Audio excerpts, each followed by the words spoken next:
La obsesión de un hombre por un arma imposible cambiaría la guerra para siempre. Este es un documental educativo sobre la historia de la tecnología y biografía. El contenido trata sobre el desarrollo de armamento en un contexto puramente histórico y educativo. En 1916, mientras miles de soldados morían en las trincheras de la Primera Guerra Mundial, un mecánico estadounidense tuvo una idea que los generales consideraron una locura: convertir un rifle de caza en un arma de combate automática. Los militares se rieron de él. Los expertos dijeron que era imposible. Pero John Browning, un ingenioso inventor de armas, estaba a punto de crear el arma más efectiva del siglo XX. Una ametralladora que cambiaría para siempre la manera en que se libraban las guerras. Esta es la historia del hombre que se atrevió a desafiar lo imposible. John Moses Browning nació en 1855 en Ogden, una ciudad de Utah, en Estados Unidos, dentro de una familia dedicada al trabajo con pólvora y metal. Su padre, Jonathan Browning, era un armero pionero que fabricaba rifles para colonos y cazadores en el oeste americano. El taller familiar estaba junto a la casa, y el olor a aceite de armas y limaduras de metal formaba parte de la infancia de John.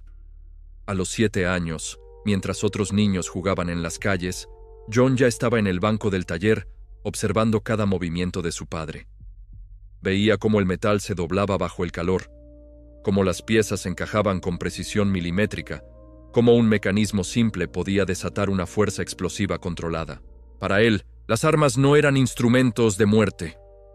Eran rompecabezas mecánicos esperando ser resueltos. A los 13 años, John construyó su primer rifle completo usando solo chatarra encontrada en el taller. No solo funcionaba, era superior a muchos rifles comerciales de la época. Su padre reconoció de inmediato que este chico tenía un talento extraordinario. No era solo habilidad manual. John podía visualizar mecanismos complejos en su mente, entender cómo se distribuían las fuerzas a través de engranajes y resortes, y predecir cómo diferentes partes interactuarían bajo presión. La familia Browning era mormona, seguidores de la Iglesia de Jesucristo de los Santos de los Últimos Días, y su religión moldeó profundamente el carácter de John. Creció con valores de trabajo duro, persistencia, y la creencia de que Dios daba talentos a las personas para usarlos en beneficio de la humanidad.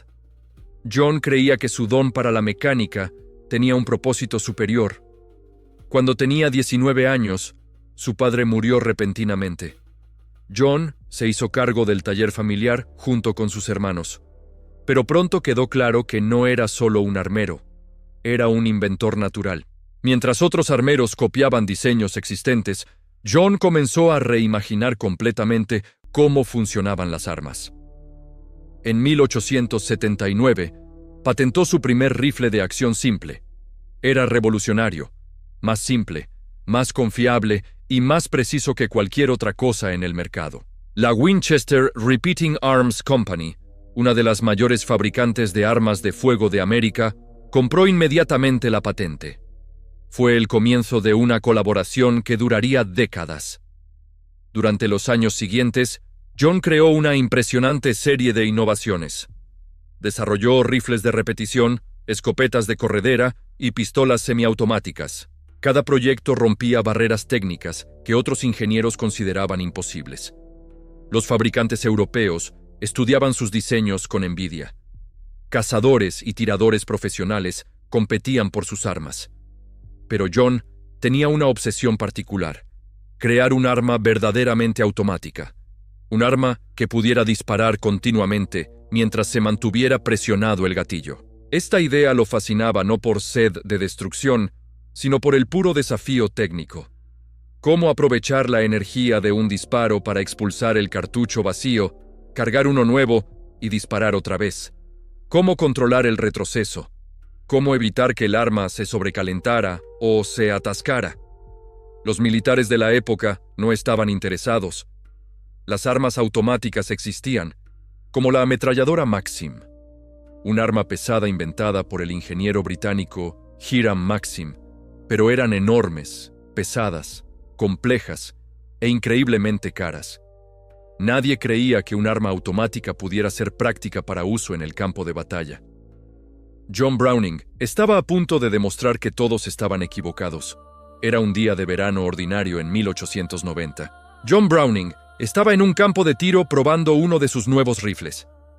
Cada disparo producía una nube de gases calientes que escapaban del cañón después de que la bala era expulsada.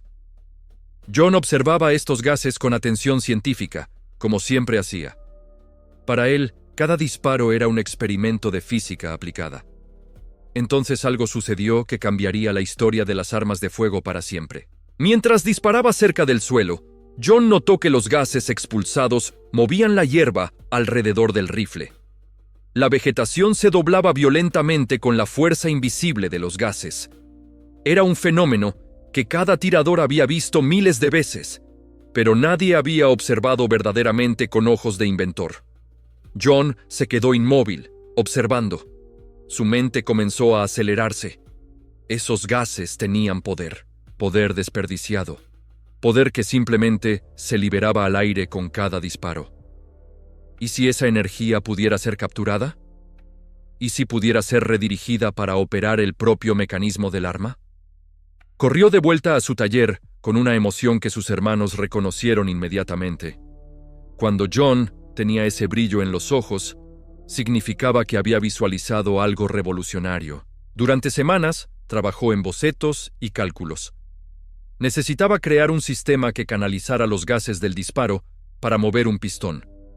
Este pistón expulsaría el cartucho vacío, cargaría uno nuevo desde la cinta de munición y prepararía el arma para el siguiente disparo. Todo automáticamente. Era brillantemente simple en teoría, pero increíblemente complejo en ejecución.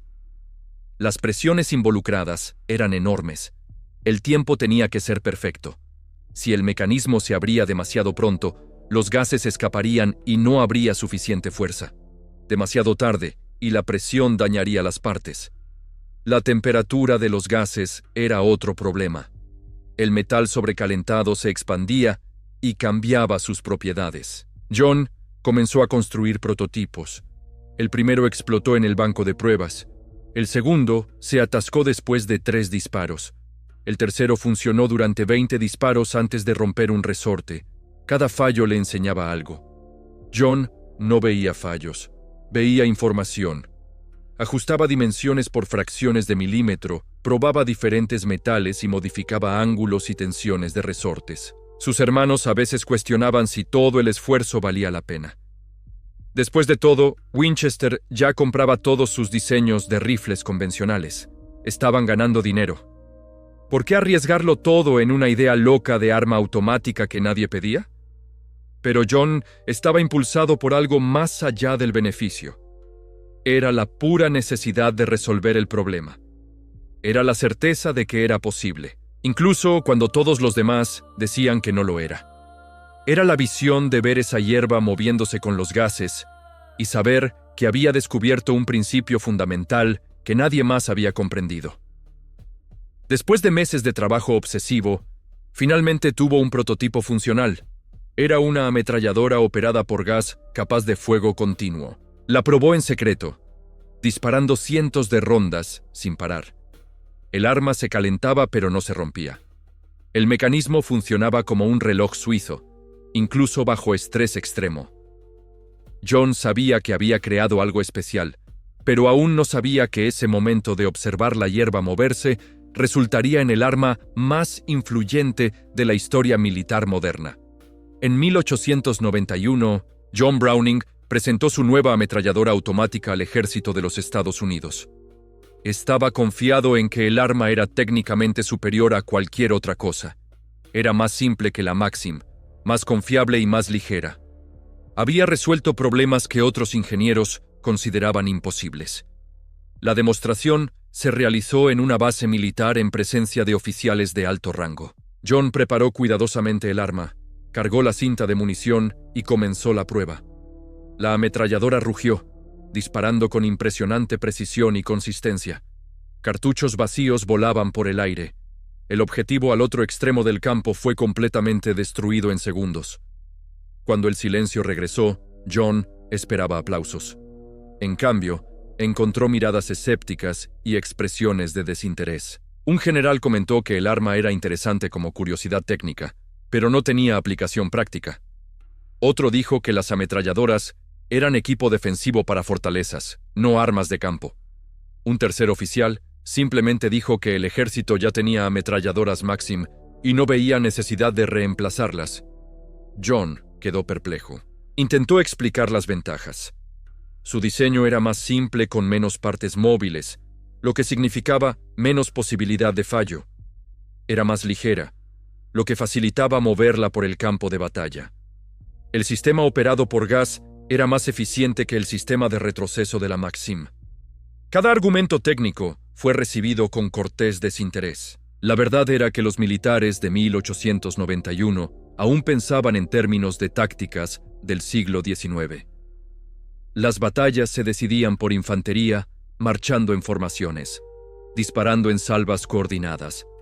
Las ametralladoras se veían como equipo especializado para defender posiciones fijas. La idea de que las armas automáticas podrían revolucionar completamente la guerra aún no había penetrado la mentalidad militar conservadora. John regresó a Ogden frustrado, pero no derrotado. Sabía que su invención era revolucionaria. Si los militares estadounidenses no podían verlo, quizás necesitaba un enfoque diferente. Comenzó a demostrar el arma a fabricantes privados y oficiales militares extranjeros. Algunos expresaron interés, pero ninguno estaba dispuesto a invertir en producción masiva. Durante años, John continuó perfeccionando el diseño mientras trabajaba en otros proyectos para pagar las cuentas. Creó la famosa pistola Colt M1911, una pistola semiautomática que se convertiría en el arma estándar del ejército estadounidense durante 70 años. Desarrolló nuevas escopetas y rifles, pero la ametralladora automática seguía siendo su pasión no correspondida. Lo que John no podía saber era que su perseverancia y su genio técnico pronto serían reconocidos de una manera que él nunca imaginó. Su invención no solo demostraría su valor, sino que transformaría completamente la naturaleza del combate, aunque siempre con el respeto y la admiración de quienes comprendieron que detrás de cada innovación había un hombre dedicado a resolver problemas imposibles. La historia nos recuerda que incluso en tiempos de conflicto, el ingenio humano busca caminos y que las lecciones aprendidas nos llevan finalmente hacia un mundo donde la paz y el entendimiento prevalecen sobre la confrontación. Lo que Juan no podía imaginar era que el mundo estaba a punto de cambiar de forma radical. En Europa, las tensiones políticas iban en aumento. Los imperios rivales, es decir, los grandes países poderosos de la época, acumulaban armas y formaban alianzas peligrosas. El nacionalismo, ese sentimiento de amor extremo por el propio país, estaba encendiendo a las poblaciones. Las disputas territoriales, peleas por pedazos de tierra, creaban puntos de conflicto por todo el continente. Era una olla a presión esperando explotar. En 1914, el asesinato de un archiduque austrohúngaro, un miembro importante de la familia real del Imperio Austrohúngaro en Sarajevo, una ciudad de los Balcanes, encendió la mecha. En pocas semanas, todas las grandes potencias europeas estaban en guerra. La Primera Guerra Mundial había comenzado, y con ella llegó una forma de combate que nadie había anticipado: la guerra de trincheras. Millones de hombres cavaron agujeros en la tierra y se enfrentaron entre sí a través de campos abiertos, cubiertos de alambre de púas. En este nuevo y aterrador tipo de guerra, las ametralladoras se convirtieron repentinamente en las armas más importantes del campo de batalla.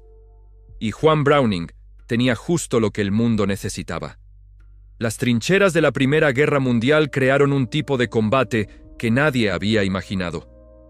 De un lado, los soldados se refugiaban en zanjas profundas protegidas por alambre de púas y sacos de arena. Del otro lado, a solo unos pocos cientos de metros, los enemigos hacían lo mismo. Entre ellos se extendía la tierra de nadie, un campo abierto de barro, cráteres y muerte.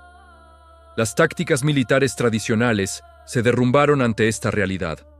Los generales ordenaban ataques en los que miles de soldados abandonaban sus trincheras y corrían hacia las líneas enemigas. Era un suicidio organizado. Las ametralladoras colocadas en las trincheras enemigas detenían a los atacantes antes de que pudieran acercarse. En un solo día de la batalla del Somme, un enfrentamiento enorme en Francia, el ejército británico perdió 60.000 hombres, la mayoría de ellos por fuego de ametralladora.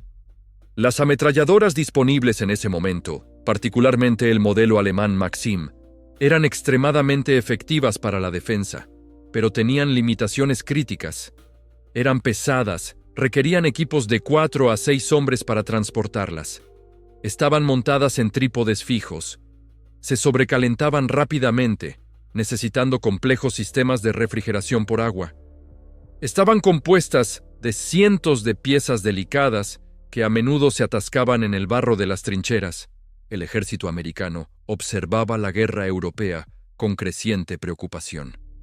Cuando los Estados Unidos entraron en el conflicto en 1917, quedó claro que necesitarían ametralladoras, muchas de ellas y rápidamente. Las fuerzas americanas estaban drásticamente mal equipadas. Solo había unos pocos cientos de ametralladoras Maxim disponibles, lamentablemente insuficientes para equipar a un ejército que crecía a millones de soldados. Fue entonces cuando los oficiales militares recordaron a cierto inventor de Utah que había demostrado una ametralladora años antes. Juan Browning, ahora de 62 años, fue convocado a Washington, la capital. Esta vez, los generales no eran escépticos, estaban desesperados. Las noticias desde las trincheras eran horribles. Necesitaban armas superiores y las necesitaban ahora. Juan presentó no una, sino 2 ametralladoras. La primera era una versión mejorada de su diseño original operado por gas. La segunda era algo aún más innovador. Una ametralladora pesada refrigerada por agua basada en un principio completamente diferente. En lugar de usar gases para operar el mecanismo, usaba el retroceso del disparo mismo. Cada vez que el arma disparaba, el cañón retrocedía ligeramente y este movimiento activaba el mecanismo de recarga.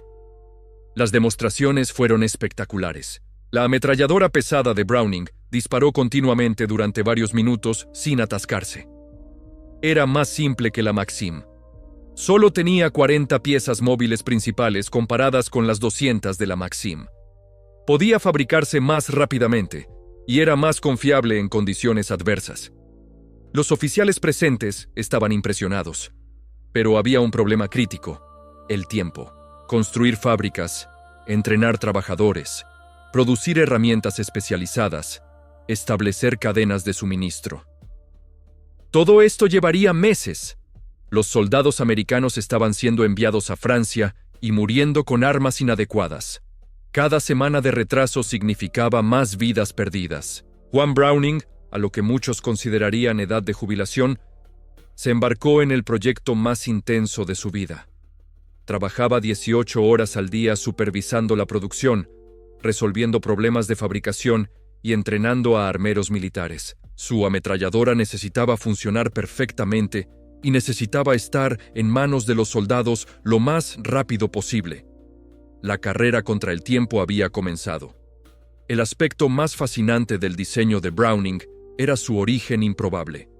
Mientras la mayoría de los ingenieros militares comenzaban con requisitos de tiempo de guerra y creaban armas desde cero, Juan había tomado el enfoque opuesto. Sus principios fundamentales venían de observar armas de caza, instrumentos diseñados para precisión y confiabilidad en duras condiciones naturales. Juan había pasado décadas diseñando rifles y escopetas para cazadores. Estas armas necesitaban funcionar impecablemente en el frío extremo de las montañas, la humedad de los bosques y el polvo de los desiertos. Un cazador dependía completamente de su arma. Un fallo podía significar semanas de suministros perdidos.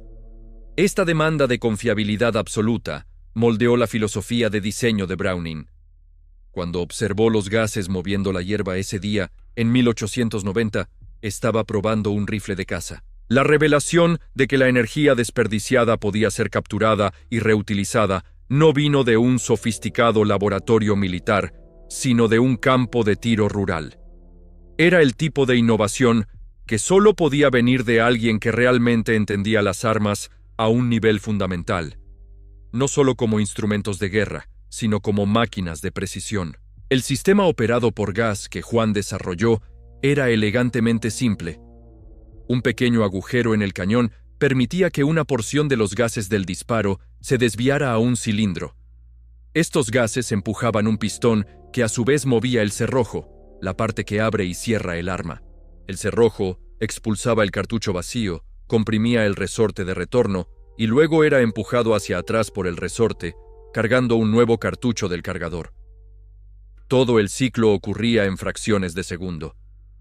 Pero simplicidad no significa facilidad. Cada componente tenía que ser diseñado con precisión de micrómetro. La cantidad de gas desviado tenía que ser precisa. Muy poco, y el mecanismo no tendría suficiente potencia. Demasiado, y las piezas sufrirían desgaste excesivo. El tiempo tenía que ser perfecto para evitar que el cerrojo se abriera mientras aún existía presión peligrosa en el cañón. Los materiales tenían que soportar temperaturas extremadamente altas e impactos repetidos. Juan probó docenas de configuraciones diferentes. Experimentó con diferentes diámetros de puerto de gas, diferentes longitudes de pistón y diferentes tensiones de resorte. Cada variación fue probada hasta la destrucción, disparando miles de rondas hasta que algo se rompiera. Luego analizaba el fallo, identificaba la debilidad y diseñaba una solución. Lo que emergió de estos años de desarrollo fue un arma que incorporaba principios de diseño sorprendentemente avanzados. El sistema era autorregulador. Si la presión del gas era demasiado alta, el pistón se movía más rápido. Pero el mecanismo de retroceso absorbía el exceso de energía. Si la presión era demasiado baja, el sistema aún operaba, solo un poco más lento. Esta tolerancia a la variación hacía que el arma fuera confiable incluso con munición inferior o en condiciones ambientales extremas. Otro aspecto brillante era su facilidad de mantenimiento. El arma podía desarmarse completamente en minutos sin herramientas especiales. Las piezas podían reemplazarse en el campo. Los soldados ordinarios podían realizar reparaciones básicas. Esto era revolucionario. Las ametralladoras anteriores requerían armeros especializados para cualquier mantenimiento. Juan había transformado principios de armas de caza en un arma de guerra. Pero la prueba definitiva permanecía. Funcionaría en las condiciones infernales de las trincheras europeas. Cuando el ejército de los Estados Unidos aprobó las ametralladoras de Browning en 1917, una impresionante hazaña de ingeniería tenía que ser igualada por un milagro de producción industrial. Fabricar decenas de miles de armas complejas en cuestión de meses era un desafío que pondría a prueba los límites de la industria americana. La ametralladora pesada M1917, basada en el diseño de carga por retroceso de Browning, era la máxima prioridad. Tenía 40 piezas principales que necesitaban ser fabricadas con tolerancias extremadamente precisas. Cada componente tenía que encajar perfectamente con los otros. Variaciones de incluso 1/10 de milímetro podían significar la diferencia entre un arma que funcionaba perfectamente y una que se atascaba fatalmente. El gobierno de Estados Unidos movilizó la industria a una escala sin precedentes. Fábricas de automóviles fueron convertidas a producción de armas.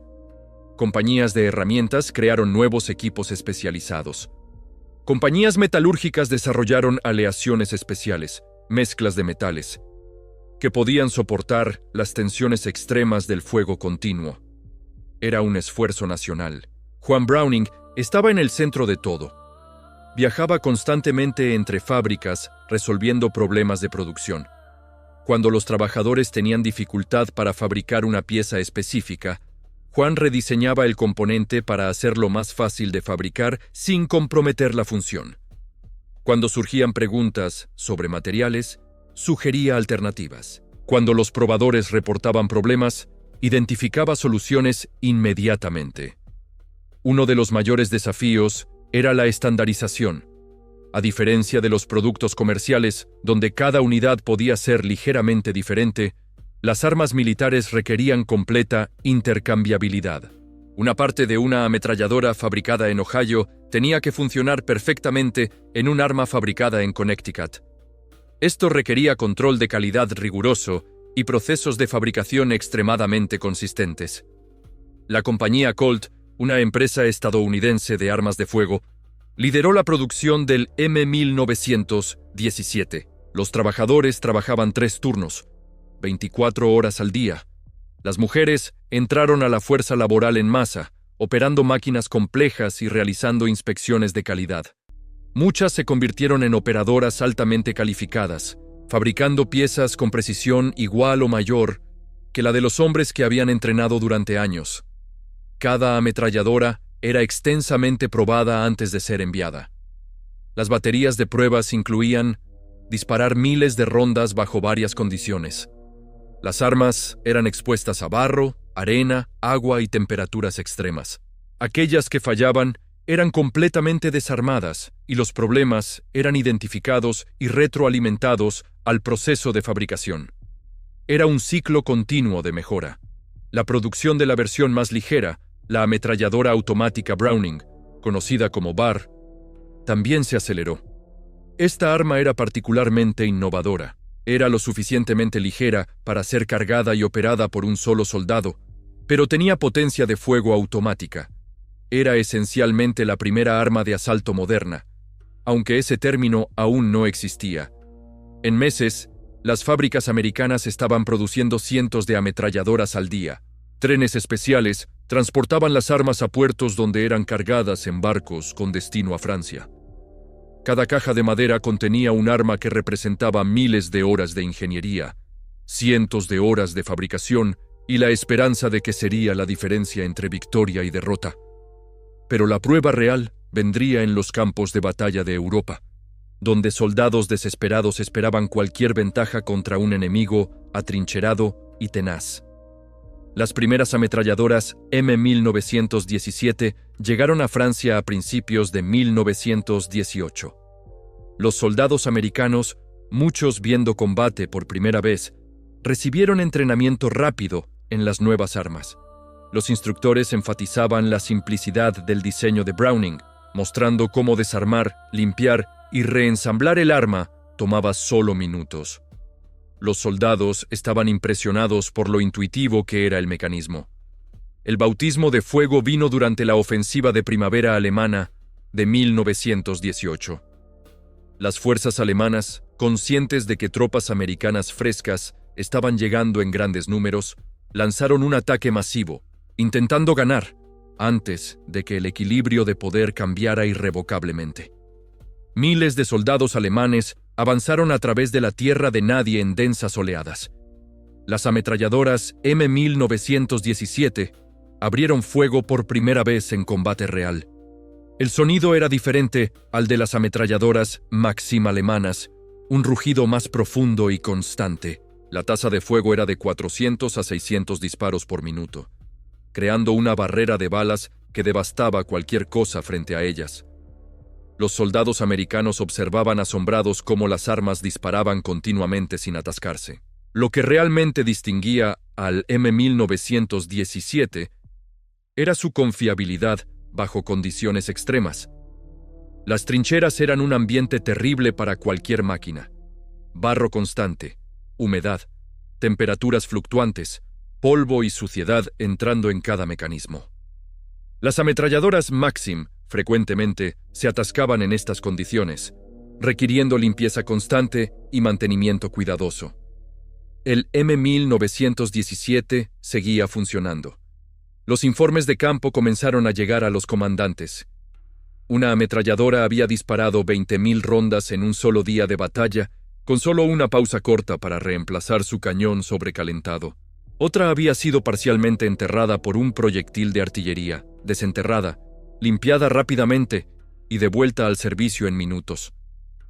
Armas que habían caído en charcos de barro eran sacudidas, sus mecanismos básicos limpiados y continuaban operando. El BAR, la versión más ligera, demostró ser igualmente revolucionario. Los soldados podían avanzar mientras llevaban fuego automático con ellos en lugar de depender de ametralladoras fijas en las trincheras. Esto cambió fundamentalmente las tácticas de infantería. Los equipos de asalto usaban el VAR para suprimir posiciones enemigas mientras otros soldados avanzaban. Era un concepto completamente nuevo en combate móvil. Los alemanes rápidamente se dieron cuenta de que estaban enfrentando algo diferente. Sus informes de inteligencia mencionaban nuevas ametralladoras americanas de confiabilidad excepcional. Soldados alemanes capturados reportaban que sus propias ametralladoras MG-08, aunque excelentes, eran más difíciles de mantener en condiciones de campo. Las armas de Browning tenían una clara ventaja técnica. No eran solo las especificaciones técnicas las que importaban, era el efecto psicológico. Los soldados que llevaban M1917 o VARs se sentían más confiados. Sabían que sus armas funcionarían cuando las necesitaran. Esta confianza se traducía en mejor desempeño de combate. Los comandantes podían planear tácticas sabiendo que la potencia de fuego automática estaría disponible confiablemente. En septiembre de 1918, durante la ofensiva Mosa-Argonne, un gran enfrentamiento en Francia, las ametralladoras Browning estaban presentes en fuerza. Jugaron un papel crucial en romper las líneas defensivas alemanas. El sonido constante de cientos de M1917, disparando simultáneamente, creaba un rugido ensordecedor que dominaba el campo de batalla.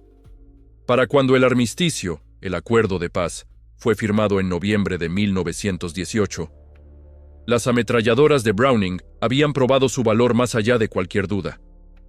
Pero su historia apenas estaba comenzando. El fin de la Primera Guerra Mundial en 1918 no disminuyó la importancia de las ametralladoras de Browning. Al contrario, las solidificó como el estándar mundial. Ejércitos alrededor del globo estudiaban las armas americanas con envidia y admiración. El diseño de Juan Browning había establecido nuevos estándares de excelencia en armas automáticas. El M1917 se convirtió en la ametralladora pesada estándar del ejército de los Estados Unidos, una posición que mantendría durante décadas. Fue rediseñada como M1919, con mejoras menores basadas en experiencia de campo. Versiones enfriadas por aire fueron desarrolladas para situaciones donde un sistema de agua era impráctico. Cada iteración mantenía los principios fundamentales del diseño original de Browning. El VAR tuvo un destino igualmente impresionante.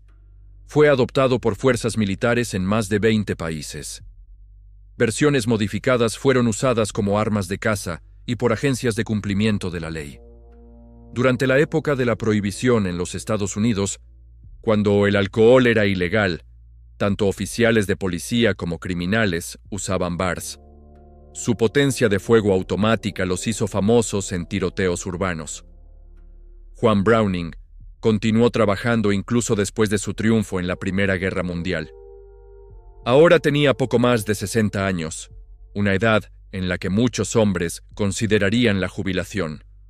Pero su mente creativa estaba lejos de descansar. Desarrolló nuevas pistolas, rifles de caza innovadores y continuó mejorando sus ametralladoras existentes. En 1921, estaba en Herstal, Bélgica, trabajando con el fabricante de armas FN Herstal en un nuevo diseño de pistola. Era un día normal de trabajo en el taller cuando Juan experimentó dolores en el pecho.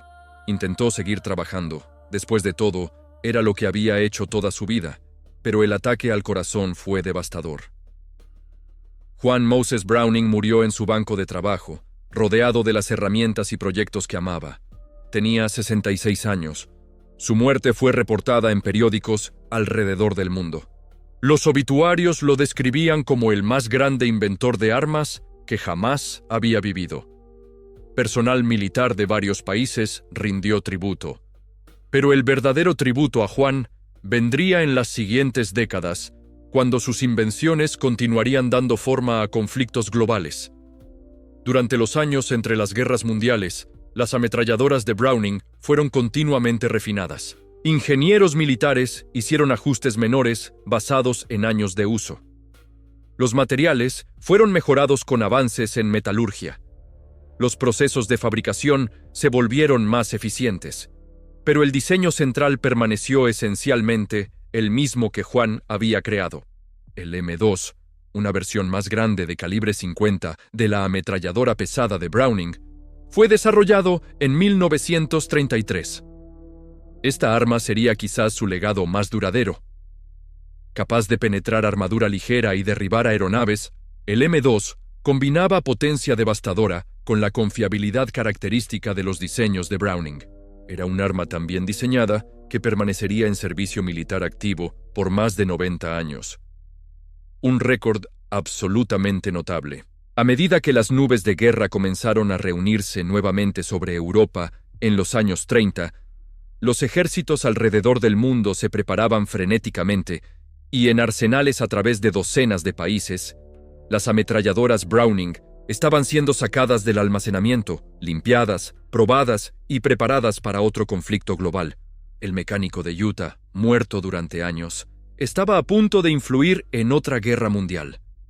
Cuando la Segunda Guerra Mundial estalló en 1939, las ametralladoras Browning estaban presentes en virtualmente todos los teatros de operación, todas las áreas donde se luchó. El M1919, una versión más ligera y portátil del M1917, equipaba vehículos, aeronaves y posiciones de infantería. El M2 de calibre 50 se volvió ubicuo, montado en tanques, vehículos Jeep, barcos, aviones y fortificaciones. La Segunda Guerra Mundial fue fundamentalmente diferente de la Primera.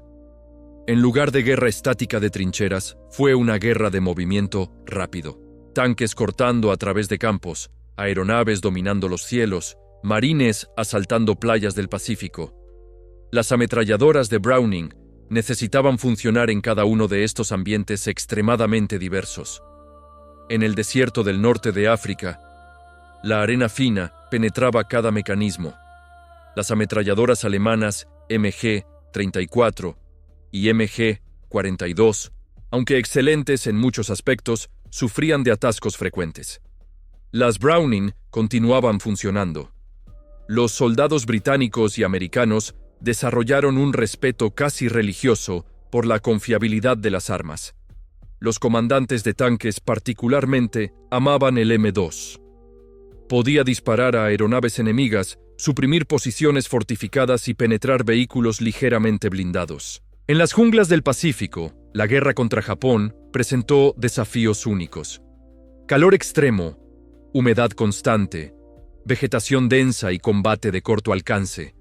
Los marines americanos confiaban en el bar como arma de escuadra. En batallas feroces en islas como Guadalcanal, Iwo Jima, una isla japonesa, y Okinawa, otra isla, el fuego automático sostenido de los bars a menudo hacía la diferencia entre capturar una posición y ser repelidos. Los aviadores de bombarderos americanos confiaban completamente en ametralladoras Browning de calibre 50 para defensa. Los B-17, aviones bombarderos conocidos como fortalezas volantes, llevaban hasta 13 ametralladoras M2. Cuando formaciones de cazas alemanes atacaban, el cielo se llenaba de trazadores rojos, balas que dejan un rastro de luz. Los artilleros en torretas giraban sus armas en arcos complejos, disparando miles de rondas por misión. La confiabilidad era literalmente una cuestión de vida o muerte. Un arma atascada podía significar un bombardero indefenso. La producción durante la Segunda Guerra Mundial alcanzó niveles impresionantes. Las fábricas americanas produjeron más de 2 millones de ametralladoras Browning en varios calibres. Las mujeres, una vez más, conformaron una gran porción de la fuerza laboral, operando maquinaria de precisión y realizando trabajo de ensamblaje complejo. La infraestructura industrial creada durante la Primera Guerra Mundial se expandió dramáticamente. Después de 1945, mientras otras armas fueron retiradas o reemplazadas por diseños más modernos, las ametralladoras Browning permanecieron en servicio. En la Guerra de Corea de los años 50, los soldados usaban los mismos M1919 que habían equipado a sus padres en la Segunda Guerra Mundial. En Vietnam, En los años 60 y 70, el M2 permaneció como la ametralladora pesada principal, ahora equipando helicópteros además de vehículos terrestres. Lo que era notable no era solo la longevidad, sino el desempeño continuo. Los ingenieros militares intentaron repetidamente desarrollar reemplazos para las ametralladoras Browning. Los prototipos fueron probados. Los contratos fueron otorgados. Nuevos diseños fueron oficialmente adoptados. Pero una y otra vez, los soldados en el campo preferían las viejas y confiables Browning. El M2, en particular, desafió todos los esfuerzos de reemplazo. En las guerras del Medio Oriente de los años 90 y 2000, más de 80 años después de que Juan Browning observara gas moviendo hierba, sus ametralladoras todavía estaban en combate activo. Los soldados en Afganistán e Irak montaban M2 en vehículos Humvee y en bases avanzadas. El arma que había enfrentado aviones alemanes sobre Europa ahora enfrentaba insurgentes en el desierto. Lo extraordinario de todo esto no es solo la capacidad técnica de estas armas, sino lo que representan. Juan Browning nunca buscó gloria personal ni fama. Era un hombre que encontraba alegría en resolver problemas, en hacer que las cosas funcionaran mejor. Sus diseños reflejan esa filosofía, simplicidad, confiabilidad y efectividad. Aunque sus invenciones se usaron en conflictos terribles, el ingenio detrás de ellas merece admiración. Soldados de todos los bandos reconocían la calidad de estas armas. Incluso aquellos que las enfrentaban respetaban su diseño. En cierto modo, estas herramientas recordaban a todos que la habilidad humana para crear y resolver problemas trasciende las divisiones políticas. Hoy, cuando vemos un M2 todavía en servicio, más de un siglo después de su concepción, no solo vemos un arma. Vemos el legado de un hombre que dedicó su vida a perfeccionar su oficio. Vemos la prueba de que el buen diseño, basado en principios sólidos, puede resistir la prueba del tiempo. Y vemos un recordatorio de que incluso en los tiempos más oscuros, la innovación humana y la búsqueda de la excelencia pueden crear algo que perdure. Las ametralladoras Browning equiparon a soldados que luchaban por sus países, por sus compañeros, por sus familias. Muchos de esos hombres, de todos los bandos, mostraron un coraje extraordinario. Respetaban a sus oponentes, no por odio, sino porque reconocían el mismo valor en el otro lado. Al final de cada conflicto, cuando las armas finalmente callaban, lo que permanecía era el respeto mutuo entre aquellos que habían enfrentado el mismo peligro. El verdadero legado de Juan Browning no es la destrucción que sus armas pudieron causar, sino la innovación que representan y el recordatorio de que la creatividad humana, cuando se aplica con dedicación, puede crear cosas extraordinarias. Y que incluso las herramientas forjadas en tiempos difíciles pueden enseñarnos sobre perseverancia, excelencia y el espíritu humano incansable que siempre busca mejorar, crear y construir un futuro mejor. La historia de John Moses Browning, un inventor estadounidense, va mucho más allá de ser simplemente la vida de alguien que creaba cosas. Es la historia de cómo una persona con un talento extraordinario y una determinación sin límites pudo cambiar literalmente el rumbo de la historia mundial. Las armas que diseñó influyeron en los conflictos que dieron forma al siglo XX y siguen siendo importantes en el siglo XXI. La ametralladora M2, una potente arma automática de calibre 50. Todavía está en servicio activo en más de 100 países. Ninguna otra arma de fuego en la historia tiene un récord de servicio comparable. Desde que fue adoptada en 1933 hasta hoy, ha estado más de 90 años en uso militar continuo. Los ingenieros modernos, con ordenadores sofisticados, materiales avanzados y décadas de experiencia adicional, han sido incapaces de crear algo fundamentalmente superior al diseño que John creó con papel, lápiz y una intuición mecánica brillante. El principio de funcionamiento por gases que John descubrió simplemente observando cómo se movía la hierba, se convirtió en la base de la mayoría de las armas automáticas modernas. Fusiles de asalto como el M16 estadounidense, el AK-47 ruso, que son armas ligeras capaces de disparar muchos proyectiles seguidos, y otros incontables usan variaciones del sistema que John desarrolló. No solo inventó armas específicas, descubrió principios fundamentales que definieron toda una categoría de tecnología. Pero más allá de las especificaciones técnicas y los registros de servicio, hay algo más profundo en la historia de Browning. Se trata de la naturaleza de la verdadera innovación. John no tenía educación formal en ingeniería. Nunca asistió a la universidad. No tuvo acceso a laboratorios sofisticados ni a equipos de investigación. Lo que sí tenía era una observación cuidadosa, pensamiento creativo y la voluntad de probar ideas repetidamente hasta que funcionaran perfectamente. Su filosofía de diseño era elegante: crear mecanismos con la menor cantidad de piezas móviles posible, usar las fuerzas naturales en lugar de luchar contra ellas, construir tolerancias en los sistemas para que continúen funcionando incluso cuando los componentes individuales se desgasten. Estos principios parecen obvios en retrospectiva, pero fueron revolucionarios en su tiempo.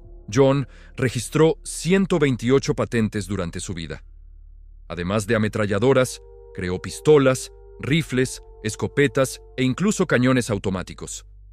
Muchos de sus diseños continúan siendo fabricados y vendidos comercialmente más de un siglo después. La pistola Browning High Power, una arma corta completada después de su muerte por su aprendiz Dieudonné Saïve, fue adoptada por más de 50 ejércitos nacionales.